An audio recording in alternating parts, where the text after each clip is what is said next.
Hi there, this is Linda and welcome back to my channel, or welcome if you're new here.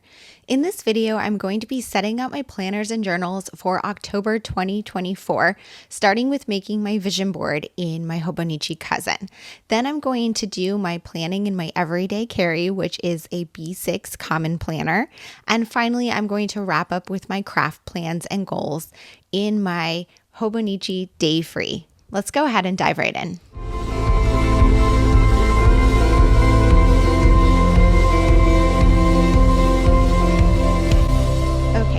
Starting with my vision board, which is my favorite part to do every month. This has been a fun practice to make myself just kind of slow down in preparation for the new month. And I'm so happy I've stuck with it this far. And I have every intention of continuing this practice into 2025. So I'm starting with the October Magnolia Journal, which is one of the magazines that I subscribe to. I get my subscriptions through magazines.com, and they have some really affordable deals. Magnolia is a little bit more expensive than some of the other ones, but it is a magazine that I really enjoy, so I find it justified. If you're looking for some cheaper magazines, I do have my recommendations down below, and I do have an affiliate link from magazines.com that I have shared in the description box below. So if you're interested in checking some of those out, I would appreciate if you use my link because it does help support my channel and it doesn't cost you anything additional. So I'm going through this magazine, and my plan with cutting things out is to work on multiple things at once. So my primary goal here is looking for words that will go for my October vision board. However, it does take a long time to flip through magazines and cut out words and phrases and images. So I cut out different things at the same time. So while I'm going through here, I am looking for words and phrases for my vision board. I'm also looking for words and phrases that I would like to include in my journal generally. I also am looking for small images like the pillows there that I just cut out that will work on my monthly calendars, because my monthly calendars are collage style, and I do share those in my monthly flip throughs. So if you want to see those, definitely check that out. They're also on my Instagram.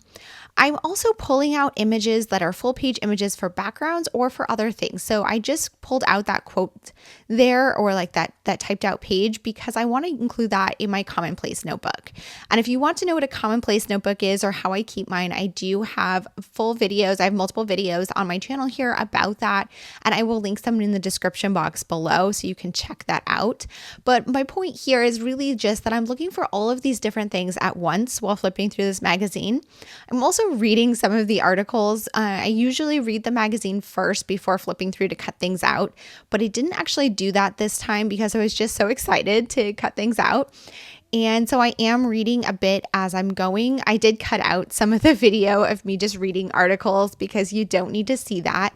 And of course, this is sped up slightly so that you can see what I'm doing without having to sit through the tedious, slow pace of cutting things out of magazines. For while I'm actually doing this, I have a TV show on. I'm just relaxing, enjoying a peaceful weekend morning, and it's just a really fun practice. I'm actually super excited because my 2025 Hobonichis showed up, and I plan to do my annual vision board fairly soon to get started in my new Hobonichi Cousin, which is actually an AVEC for 2025. So I plan to do that fairly soon, and I will probably film that process and share it here on my YouTube channel. Here I am pulling out some full page images, which is another thing that I look for while going through magazines, because I do like to use these full page images as the base for my vision boards. I obviously pulled out more than I need for the current vision board, and that's really because I like to go through one or two magazines at a time.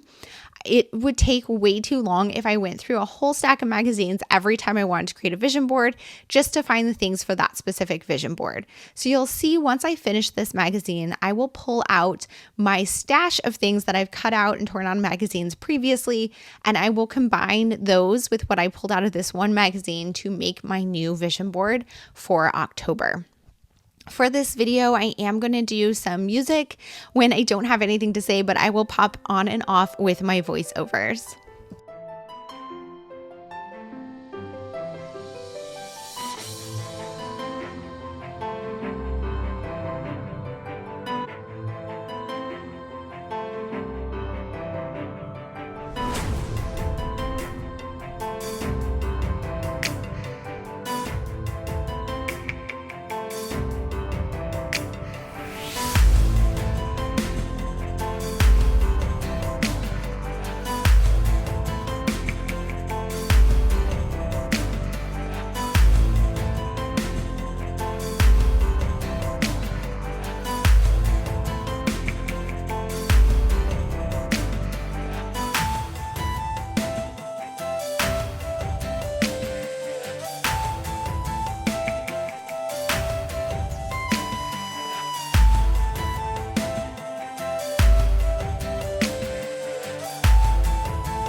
Okay, so I chose this image as my background for my October vision board. It's a girl lounging on some musical notes, and it has some like fall leaves, and I really liked it because in October I want to really embrace the season of fall. I want to relax, I want to get outside, and I liked the music because it brought in a little bit of fun and whimsy. I cropped it down to fit in my album or my journal, sorry. And then I'm using white washi tape, which is one of my like needed supplies. I feel like I use it so often in scrapbooking and journaling. It's just great to add to the edge there because sometimes when you glue a full page down on top here, when you're flipping through the pages, it'll get folded up in the crease. So that will just make sure it stays down. This quote here I pulled off the cover of the magazine, the Magnolia magazine that I was using, and it was really kind of the jumping off point for this vision board. And as soon as I saw it when that magazine came in, I knew I wanted to include it in my October vision board, which is why I was so excited to dive into that magazine and cut things out for this project. So basically it says easing into the rhythms of the season, which is really just perfect for how I'm feeling right now and what I want at this point in time in the year. Ease was my one little word for 2024, and I am still embracing it. I really was excited to, kind of ease into the new season and really embrace that word. I have already selected my 2025 one little word, which is going to be pause, which is very similar to ease. And I feel like I still need this same calm kind of perspective. And so I'm really excited about that, but I'm also excited to live with ease in the last few months of 2024. You can see here, I pulled over my tray where I have my magazine cutouts organized, and I don't really have a great system, but this is what I have and this is what I work with. So in case this one will be helpful for you, I just have this tray with kind of 4 sections. And this middle section here are where I include words. So I'm just going through all of the words that I have in here and pulling out ones that might be useful for my October vision board. And this clearly is not the best method for organizing these words. There's got to be a better system, but I haven't yet figured it out. So if you have any tips for how to organize these magazine cutouts, let me know. The other sections on there, the one to the right, you can see those are like smaller images, and that's what I tend to use on my monthly calendars. In the left bottom spot on that tray, I have things that I've printed off the internet. So these are like tweets or memes and that type of thing that I want to include in my journal. And then the other section is just a larger section where I just have things that are too big to fit in the smaller section. So I have some larger stickers in there and some larger words and things that I've pulled out of or cut out of magazines. I'm back working on my vision board here and just kind of stacking these words on here. I like to stack them just kind of to create like sort of like a line from the top to the bottom. I'm obviously going to skip a section in the middle there so that the girl is not covered, but I I kind of struggled a little bit with this one just because I didn't get to include that many words. I wanted to be able to include more than I have here, but a lot of the words that I cut out were large and the page filled pretty quickly. So I was trying to come up with other places that I could put things, or some smaller ones that I could include. Next, I went over to my stash and pulled out some fall themed stickers. These are from Cocoa Daisy. I believe this was their September collection, but it might have been their October. I can't remember now, but it was from this season. And I just have a few of these that are from the stationery kit. These are just some sparkly stickers. So I added a couple of them onto my spread. And then I pulled out these word phrase strips from Ali Edwards that were craft. And I struggled to decide whether or not I wanted to include them on my vision board here because they are super thick, but I ultimately decided to go with them. And I really do enjoy these, but they are super thick.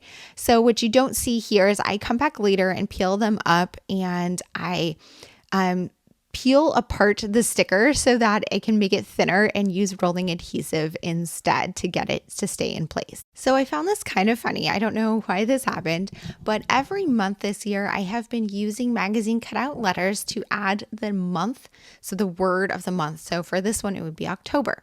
But for whatever reason, I just totally spaced on that and didn't do it. And by the time I realized, I was like ready to call this done. And then I thought, oh wait, I didn't put October on it. I didn't think there was enough space to add it, so I went into my stash and pulled these white alpha stickers from Kelly Perky's now closed shop. I had stocked up on a ton of them before the shop closed because I really, really love them. And I wrote on here October, and I think I'm putting something else at the top. I don't actually know. Oh, I put 38 because I am turning 38 in October. So I finished up the spread using those. It's hard to see it on the video, but I do really love the subtle look of the white letters on there. Next, I'm moving to my monthly spread, and the only thing I'm really going to do here is use the alphas to write October along the edge, and then I'm going to add some washi tape and call this one good because this is something I really put together during the month itself.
Okay, next up is my everyday carry, which is my B6 Common Planner from Sterling Ink.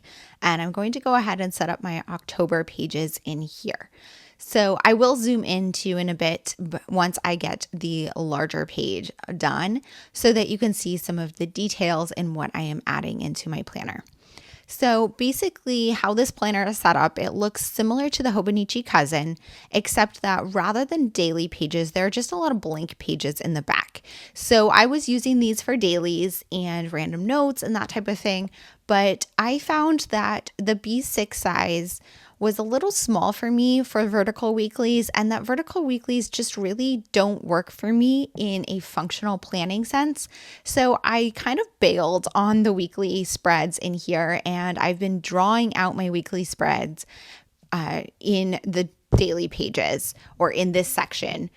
So I am just creating my monthly dashboard here, but I will be creating weekly spreads beyond this, not on this video, but just during the month itself. I will also include a lot of other just, whatever notes, pages, or collections of things that come up during the month of October.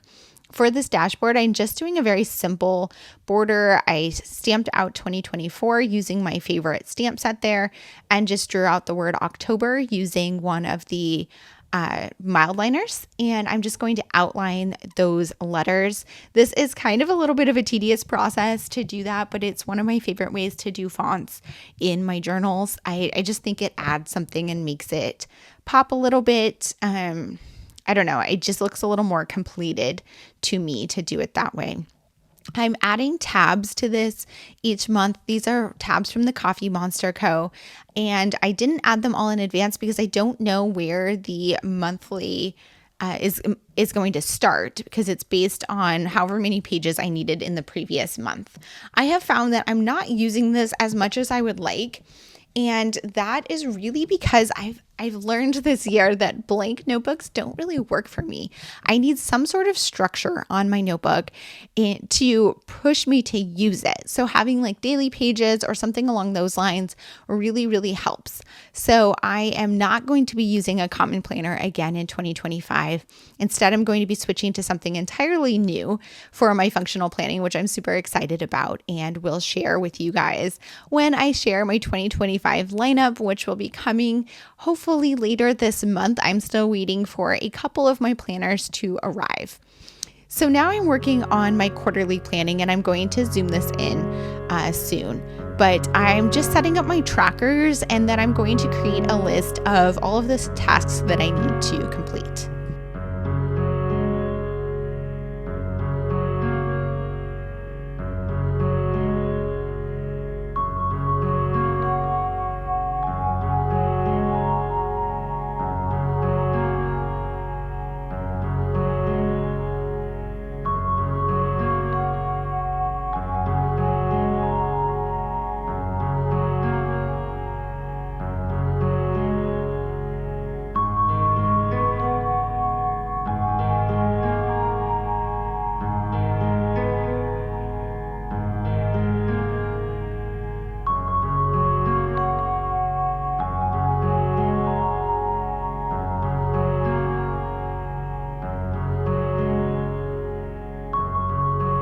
Okay, so I zoomed in for you guys so you could see a little bit more of what I was writing.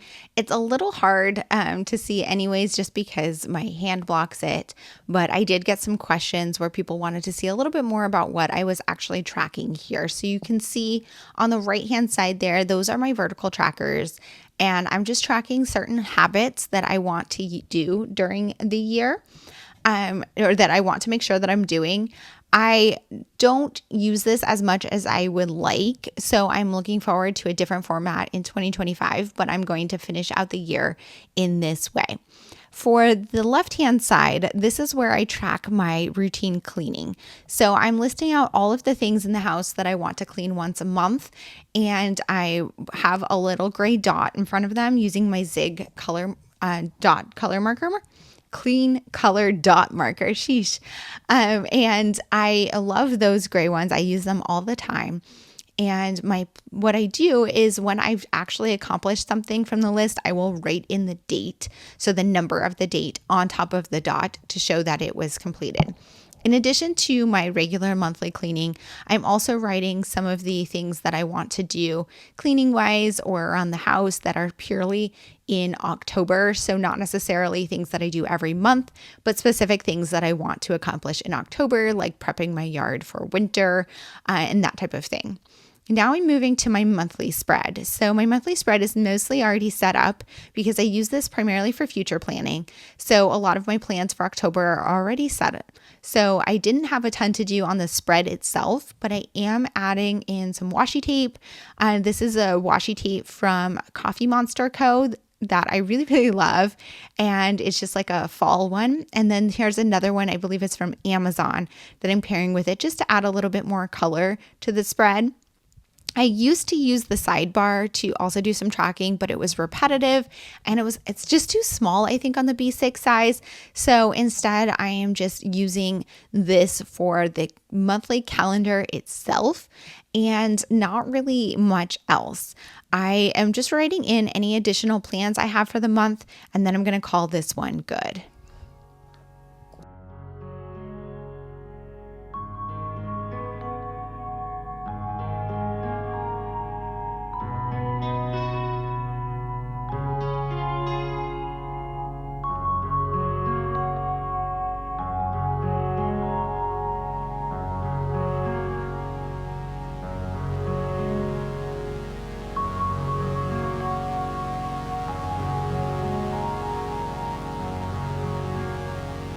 Okay, so now I'm moving on to my craft planner. So my craft planner, I track a couple of things each month. So on the left-hand side, I put my projects. So these are the projects that I want to complete during the month of October.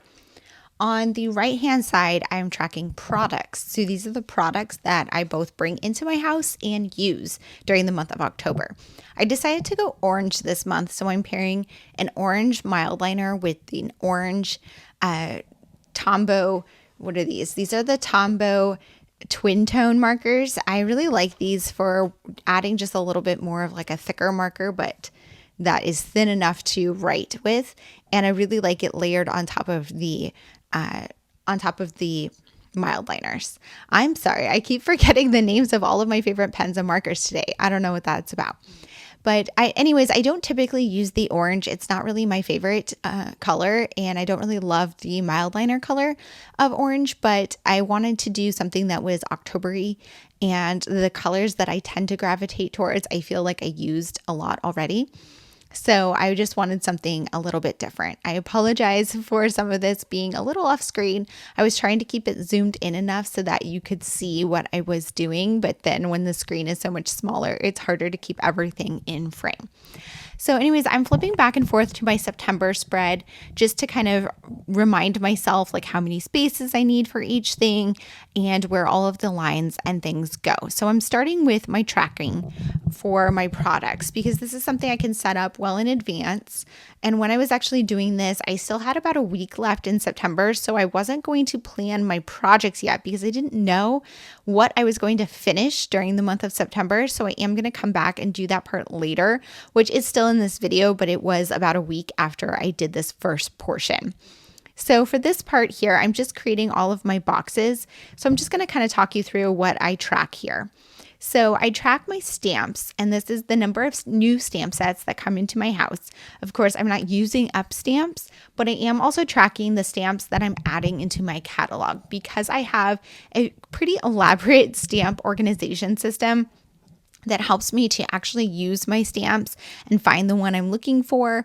It's really important to me that new stamps make it into my stamp organization system. I have not been as good as I should have been this past year in putting new stamps into my stamp organization system. I have brought way more new stamps into the house than I have added to my organization. So that is kind of like negative. But I'm hoping to catch up fairly soon with the newer ones that have come in and get them all into my organization system. And then in 2025, I'm hoping to stay on top of this a bit more. However, to make sure that I am staying on track, what I do here is I track the number of stamps that have come into the house so far this year, the number of stamps that I have labeled, and the number of stamps that have been logged into my stamp catalog system. I also like to add a little bullet point with some notes or the date as far as how many times I've worked on my stamp organization system during the month. And I like to work on it a couple of times each month at a minimum. I don't think I had done it yet in September when I did this, but I did actually pull it out and work on some in September and make a lot of progress towards the end of the month. So I was very happy about that. Then to the right there, I'm tracking my project life cards. And so project life cards, as you guys know, pile up pretty easily. So I track all of the ones that come in and the ones that go out. And I'm just trying to use more than I'm acquiring, which sometimes is a little hard to do, but I'm really trying. And having this system, I think, helps me think twice before buying some new products when I have a lot more coming in than I'm using. If I see myself using more of a specific manufacturer or something, and then I'm not bringing that many in, then I will allow myself a little bit more to purchase something new. I do track in and out by manufacturer because that does help me to see which ones I use more as far as, what products do I gravitate towards. And I also have a different color coding system for the different types of cards, so 3x4, 4x6, etc. And underneath the project life cards, I'm tracking kits. So those are full kits that come in, and then kits that I have determined to be like crushed. So that doesn't mean I necessarily use them all, but have the kit broken up and worked into my stash are the like out kits. And so I'm trying to not have a stack of kits to work on in my stash. And so I'm trying to crush a little bit more than I bring in. Then at the very bottom, I track papers. So it's the same system as the Project Life cards, but this would be papers that are 6x8, 12x12, 9x12, etc. And I do have different color codes for the different sizes of paper. But really, when I'm counting the number of papers in and out, I'm not really that concerned with, is it a 6x8 versus a 12x12? It's just the total number of products coming into my household versus leaving. Finally, I am tracking the projects that I complete, and I just list out all the projects that I complete in the month. And I really do this mostly because when I add the project on there, I know I have written in my catalog here like what products went out, because sometimes when I create a project, I kind of forget to add it on here. So having that project list will help me to do that.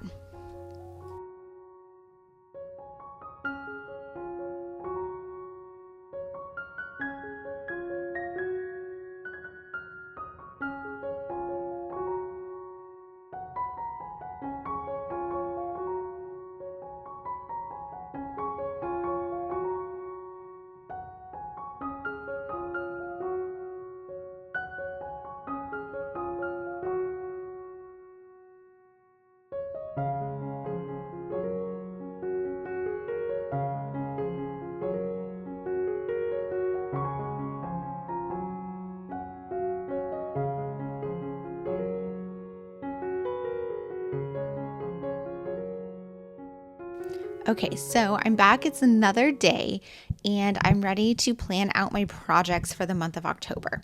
So I'm starting with Project Life because I tend to prioritize Project Life. It's something I really, really enjoy, and I have a pretty good system in place where I have a pretty good chance of staying on date with it. I do fall behind typically in December because of December daily, but I like to stay up to date pretty much with it. So what I'm doing here is listing out the weeks that I plan to work on during the month of October, which is pretty much most of September and the first half of October, which I will probably work on during the later half of October.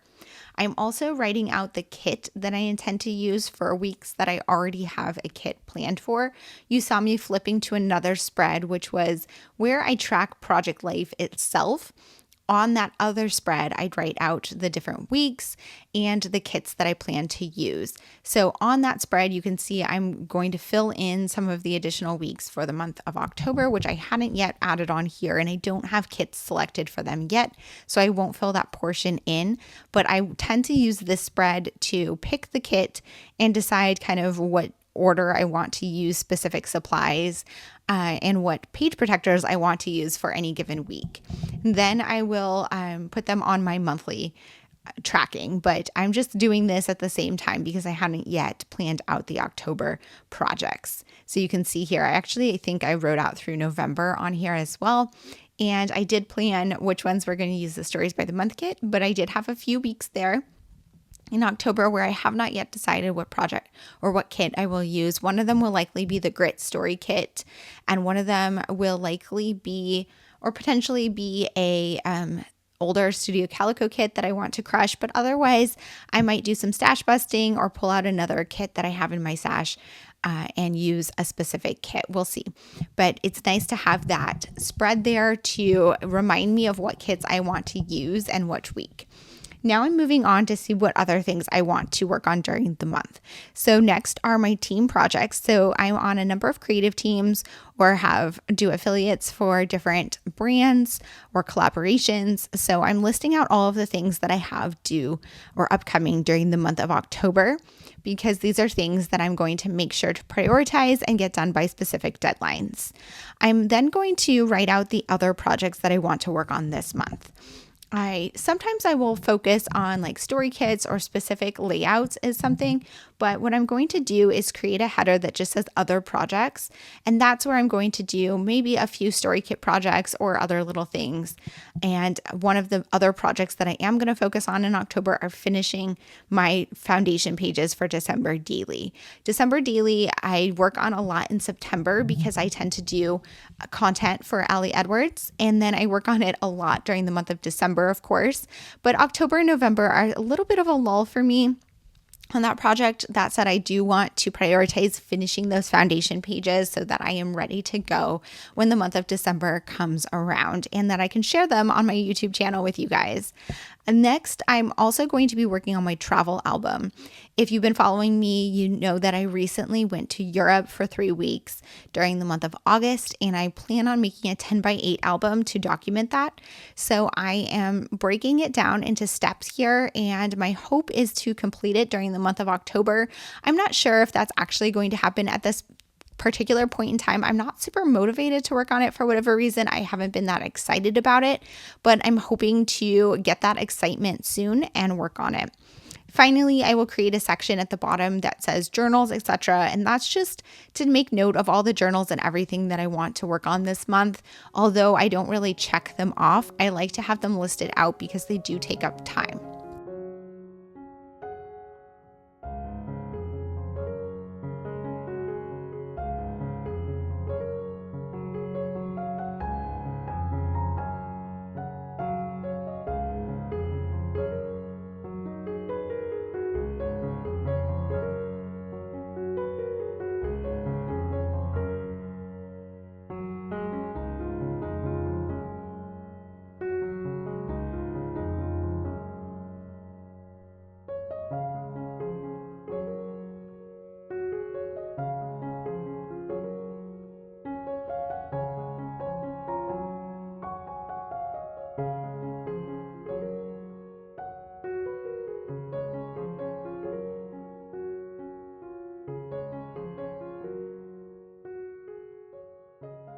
Thank you guys so much for being here. If you have any questions or comments, please leave them down below. And as always, I hope to see you guys all in the next one. Thanks. Bye.